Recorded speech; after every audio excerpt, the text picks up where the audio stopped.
तो विद्यार्थी मित्रों, अपने पाठ्यक्रम की अगली कविता प्रेत का बयान जो नागार्जुन के द्वारा लिखी है, इस कविता का आज हम अध्ययन करते हैं। मित्रों, नागार्जुन का संक्षेप में जीवन परिचय। प्रगतिशील चेतना के कवि नागार्जुन एक सफल पत्रकार, उपन्यासकार तथा समीक्षक के रूप में जाने जाते हैं। उनका जन्म बिहार प्रांत के दरभंगा जिले में सतलखा नामक गांव में 1911 को होता है। उनके पिताजी का नाम गोकुलदास और माता का नाम उमा देवी। माता पिता ने उनका नाम वैद्यनाथ मिश्र रखा था और वे प्यार से उन्हें ठक्कन भी कहते थे। यहाँ ध्यान में रखो कि नागार्जुन का असली नाम वैद्यनाथ मिश्र, ये परीक्षा में आने की अधिक संभावना है। ठक्कन ये प्यार से उनको उनके माता पिता के द्वारा प्रदान किया हुआ नाम है। उनकी पत्नी का नाम अपराजिता देवी। 1929 में उनका विवाह हो चुका, तो अपराजिता देवी उनकी पत्नी रही। नागार्जुन श्रीलंका में बौद्ध धर्म की दीक्षा लेकर नागार्जुन यह नाम की ग्रहण करते हैं। 1936 में वे बौद्ध धर्म की दीक्षा श्रीलंका के केलानिया विद्यापीठ में लेते हैं, जहां राहुल सांकृत्यायन भी यानी कि बौद्ध संस्कृति का अध्ययन करने हेतु वहां गए थे। उसी स्थल पर नागार्जुन भी गए और जो वैद्यनाथ मिश्र ये नाम त्याग कर उन्होंने नागार्जुन बौद्ध दार्शनिक का नाम स्वीकार किया और अंतिम समय तक इसी नाम को वे धारण करते हुए नहीं रहे हैं। वैसे देखा जाए तो नागार्जुन एक प्रगतिवादी विचारधारा के रचनाकार भी माने जाते हैं। साम्यवादी पार्टी के एक सक्रिय सदस्य के रूप में भी उन्होंने काम किया है। उनके साहित्य में आम आदमी या जन सामान्य की चित्तवृत्तियों का चित्रण दिखाई देता है। वे व्यंग्यात्मक ढंग से यानी कि सामाजिक राजनीतिक व्यवस्था पर यानी कि आपत्तियां निर्माण करते हैं। उनके द्वारा लिखित उपन्यासों में रतिनाथ की चाची, बाबा बटेश्वरनाथ, बलचनमा, कुंभीपाक, वरुण के बेटे, दुख मोचन, नई पौध, उग्रतारा आदि है। तो कहानी संग्रह में आसमान में चंदा तेरे, ये उनका एकमात्र कहानी संग्रह है।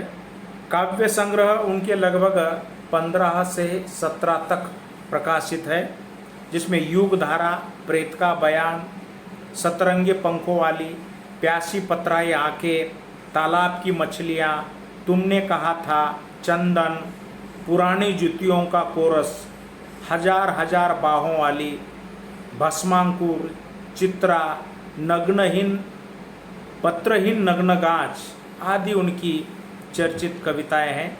नागार्जुन को पत्रहीन नग्नगाछ इस रचना पर साहित्य अकादमी का पुरस्कार भी मिला है। वे मैथिली, हिंदी और संस्कृत ये तीनों भाषाओं में लेखन कर चुके हैं। आपके पाठ्यक्रम में उनकी प्रेत का बयान नामक कविता दी गई। तो प्रेत का बयान इस कविता में कवि ने अपने स्वतंत्रता के अंतर्गत नौकरी करने वाले एक प्राइमरी शिक्षक की मनोव्यथा यहाँ पर रेखांकित की है। कवि यहाँ प्राइमरी स्कूल के अध्यापक के मृत्यु के पश्चात क्या अवस्था निर्माण होती है, इसकी ने कि उन्होंने चिंता प्रस्तुत कविता के अंतर्गत की है। ये संवादात्मक शैली में लिखी हुई कविता है, जिसमें ने कि ये प्राइमरी टीचर जब मृत्यु हो जाती है, प्राइमरी टीचर की मृत्यु हो जाने के बाद वे ने कि उनकी प्रेत आत्मा नहीं कि यहाँ नरक में जाती है तो नरक के मालिक नरक के मालिक यमराज ने कि सवाल करते हैं कि तुम कैसे मरे हो, मरने का कारण पूछते हैं।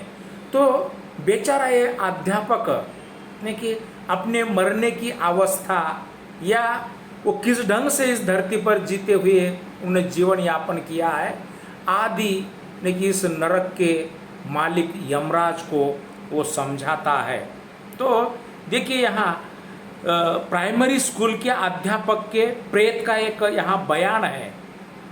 देखिए कविता देश के निर्माता अध्यापक की जो पेंशन के अभाव में जिनकी मृत्यु होती है, तो ये शिक्षक कितनी विपत्ताओं का सामना करता हुआ यहाँ पर जीवन जीता है और मरने के बावजूद कि यमराज उनको कई सवालों के कटघरे में खड़े करते हुए उनको न जाने कैसे ने कि प्रश्न पूछते हैं।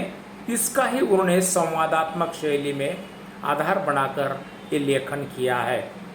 तो ये नरक का मालिक यमराज यहाँ शिक्षक की प्रेतात्मा को या प्रेत को वो सवाल करता है।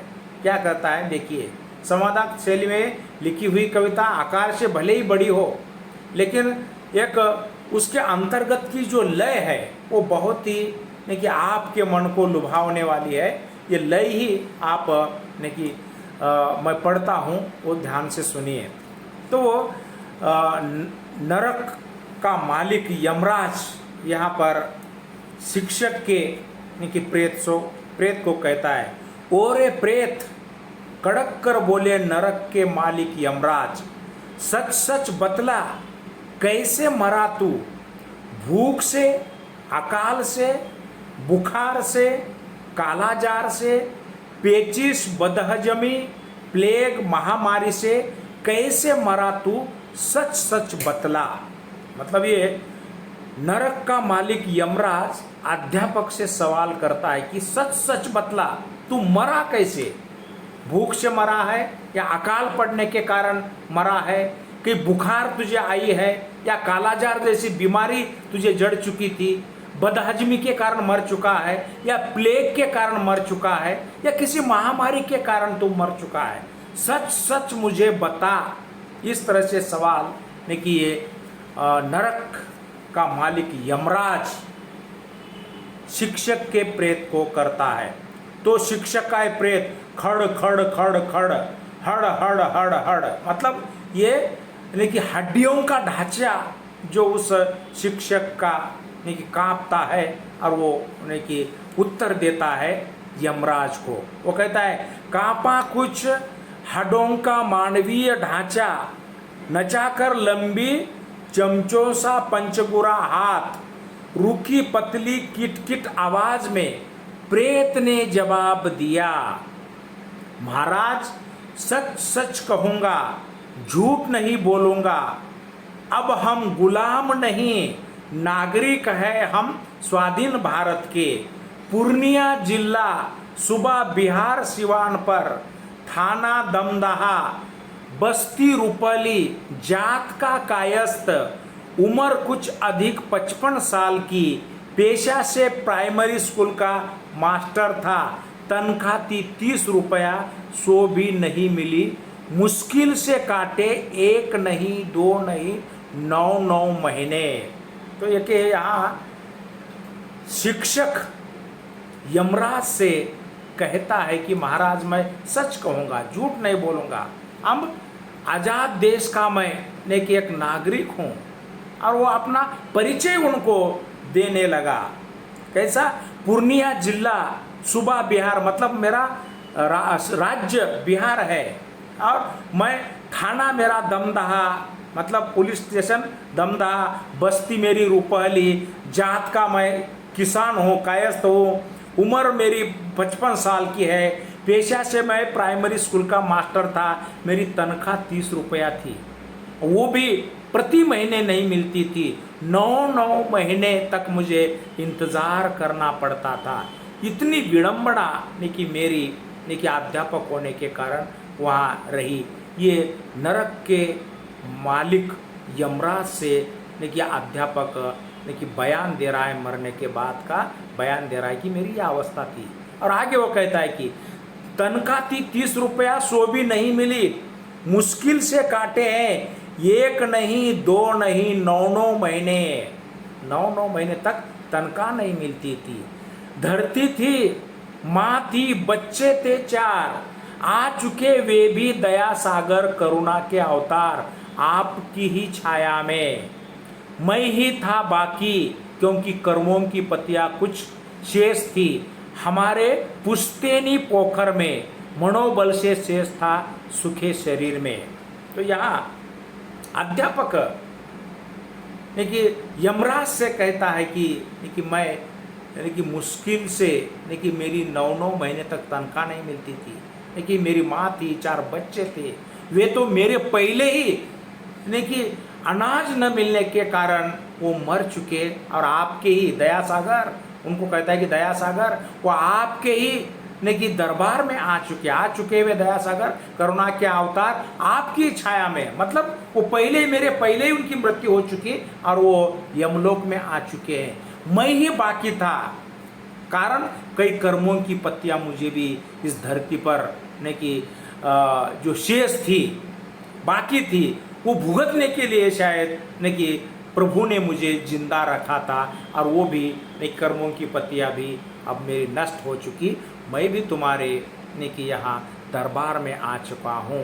इस तरह से अपनी व्यथा कि बयान करता है वो शिक्षक अपने नरक के मालिक यमराज के सामने।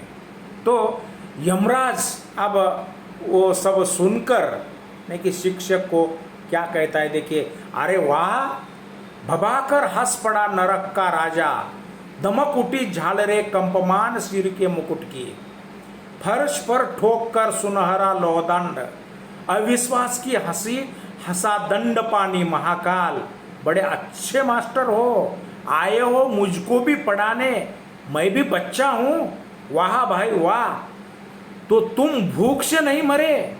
तो देखिए यहाँ मालिक, नरक का मालिक कह रहा है, ये समग्र बयान सुनकर अध्यापक का भबाकर हंसता है, उनकी जो झालरें, मुकुट की झालरें कंपमान होकर चमकने लगी, कि लोहदंड जो हाथ में उनका था वो लेकर वो अविश्वास की हंसी शिक्षक के बयान पर हंसता है और कहने लगा शिक्षक को कि बड़े अच्छे मास्टर हो, कि मुझे पढ़ाने के लिए आए हो यहाँ, मैं भी बच्चा हूँ ऐसा तुम्हें लगता है कि वाह भाई वाह, तुम तो भूख से नहीं मरे, क्योंकि अध्यापक इधर उधर घुमा फिरा कर कह रहा है तो तुम भूख से नहीं मरे, ऐसा वो कि यमराज उनको कहने लगा, कहता है कि तुम तो भूख से नहीं मरे, हद से ज्यादा डालकर जोर होकर कठोर, प्रेत फिर बोला, क्योंकि तुम भूख से नहीं मरे, ऐसा कहने के बाद वो प्रेत, शिक्षक का प्रेत फिर से कि जोर डालकर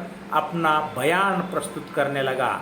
वो कहता है कि फिर प्रेत बोला, अचरज की बात है, यकीन नहीं करते आप क्यों मेरा, कीजिए ना आप चाहे विश्वास, साक्षी है धरती, साक्षी है आकाश, और भले नाना प्रकार की व्याधियां हो भारत में, किंतु उठाकर दोनों बाह किट किट करने लगा प्रेत, किंतु भूख या क्षुधा नाम हो जिसका, ऐसी किसी व्याधि का पता नहीं, हमको सावधान महाराज, नाम नहीं लीजिएगा हमारे समक्ष फिर कभी भूख का। तो देखिए यहाँ बयान दे रहा है अध्यापक, जैसे कि उनको नरकेश्वर ने कहा है, यमराज ने कहा है कि तुम भूख से नहीं मर, तो वो उनको कि कांपते हुए कह रहा है कि आप मुझ पर विश्वास करो, ये धरती साक्षी है, आकाश साक्षी है, और नाना प्रकार की व्याधियां भारत में है, नाना प्रकार के रोग है, लेकिन भूख या क्षुधा, मतलब भूख, इस व्याधि का, इस बीमारी का मुझे तो पता नहीं, भूख ये बीमारी है ये मुझे पता नहीं, ऐसा एक शिक्षक कहने लगा। सावधान महाराज, पता नहीं लीजिएगा हमारे समक्ष फिर कभी भूख का, नाम भी आप भूख का मत लो। इस तरह से वो कहने लगा। मतलब शिक्षक अपने देश की भूखमरी उस नरकेश्वर के सामने प्रस्तुत नहीं करना चाहता, क्योंकि वो इस देश के प्रति प्रेम करता है। मेरा देश कभी भूखा नहीं रहता, लेकिन मेरे देश के नागरिक लेकिन आनंदी है, ये उनको वहाँ पर प्रस्तुत करना है। क्योंकि मरने के बावजूद भी उस अध्यापक के मन में देश के प्रति एक आत्मीयता का भाव है। इसलिए वो कहता है कि हमारे समक्ष बाद में कभी भूख का मत नाम लो महिम ने कि यमराज, ऐसा उनको कहने लगा। और आगे वो कहता है, देखिए, निकल गया भाव आवेश का, निकल गया भाव आवेश का, तदनंतर शांत स्मित स्वर में प्रेत बोला। देखिए भाव आवेश में आकर शांत, क्योंकि वो आप जर्जर है, वो शांत आवाज में शिक्षक क्या प्रेत बोलने लगा।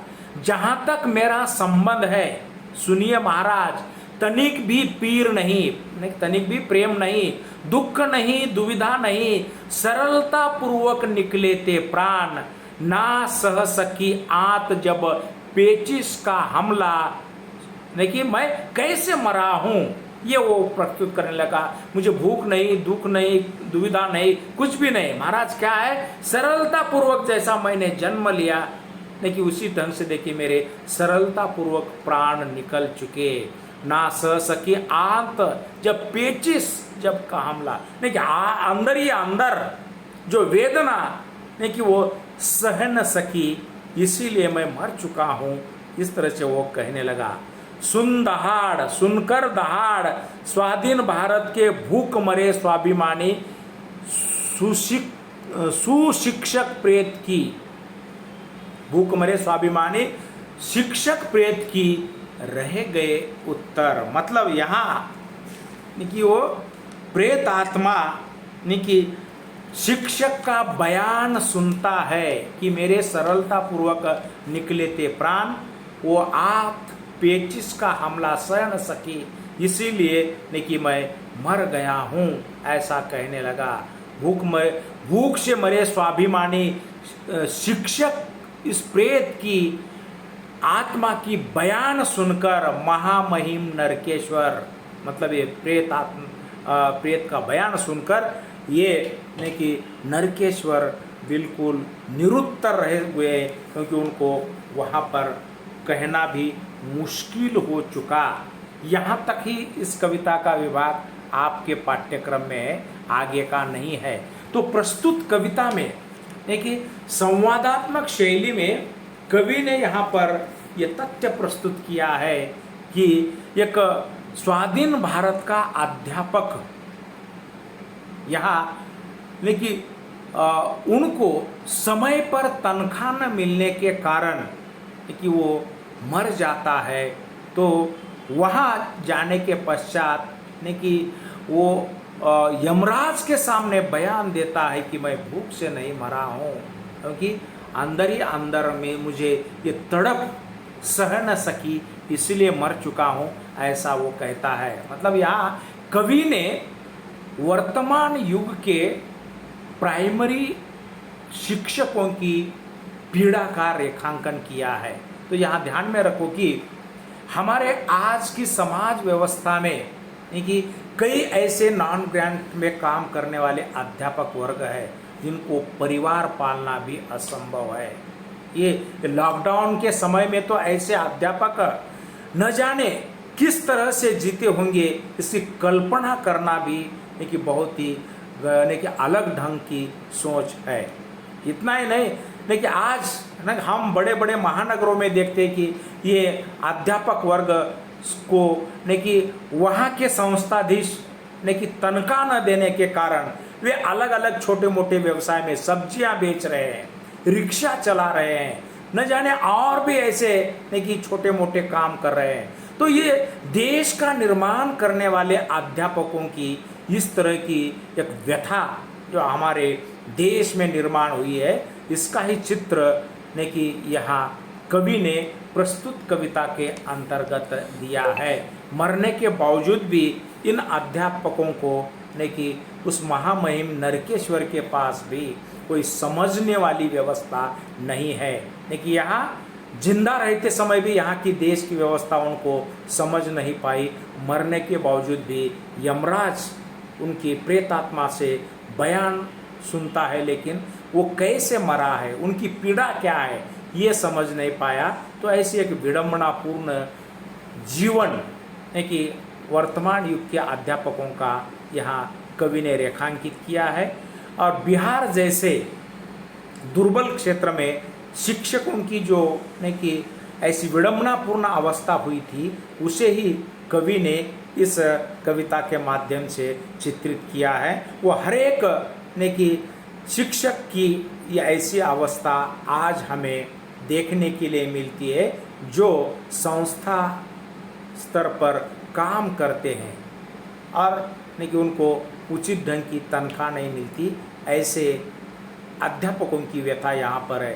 पेंशन न मिलने के कारण भी उनको नहीं कि कैसा अपना जीवन अधूरा छोड़कर ही जाना पड़ता है, अपना परिवार संभालने में वे कैसे नहीं कि यहाँ पर कठिनाइयों का सामना करते, इसकी स्थिति उन्होंने प्रस्तुत कविता के अंतर्गत दर्ज की है। तो यहाँ इस कविता का अध्ययन हो जाता है। धन्यवाद।